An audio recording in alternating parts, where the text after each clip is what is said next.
আলাইকুম সম্মানিত ভিউয়ার্স, আজ একটি নতুন টপিকস নিয়ে আপনাদের সামনে হাজির হয়েছি। দেখুন, পৃথিবীর আমরা যখন ছোটবেলায় পড়তাম, ধারাপাত পড়া শুরু করলাম স্কুলে, যে ওয়ান, অর্থাৎ তখন তো আমাদের ছোট ওয়ান বড় ওয়ান ছিল।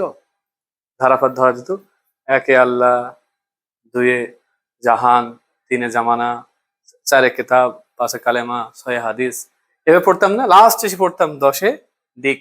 এই সেই 10টি দিক নিয়ে আজকের আলোচনা। দেখুন, পূর্ব ইস্ট, পশ্চিম ওয়েস্ট, উত্তর নর্থ, দক্ষিণ সাউথ, এগুলো আমরা বেশ ভালো পারি। কিন্তু যখনই উত্তর পূর্ব, দক্ষিণ পূর্ব, উত্তর পশ্চিম যখন বলা হয়, তখন আমরা গুলিয়ে ফেলি।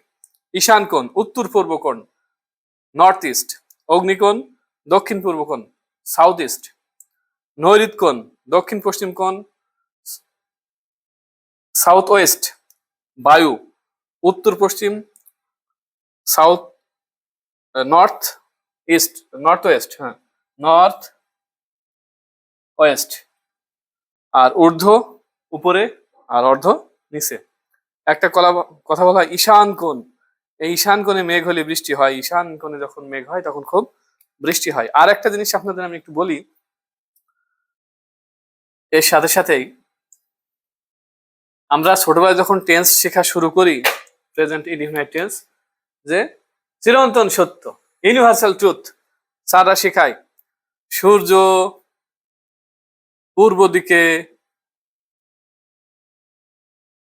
উদিত হয়, the sun rises in the east. এই এই ইস্ট যখন আমি ইএসটি ছোট হাতের অক্ষর দেব, তখন কিন্তু পূর্ব দিক, দিক বুঝাবে। আর যখন এটা যদি ইএসটি দিতাম এখানে, তাহলে কিন্তু পূর্বাঞ্চল বোঝাই। কিছু কিছু ওয়ার্ড আছে ছোট হাতের দিয়ে শুরু হলে এক অর্থ, বড় হাতের দিয়ে শুরু হলে আরেক অর্থ। অন্য একটা ভিডিওতে আপনাদের এটা আলোচনা করবো ইনশাল্লাহ। সকলেই ভালো থাকবেন।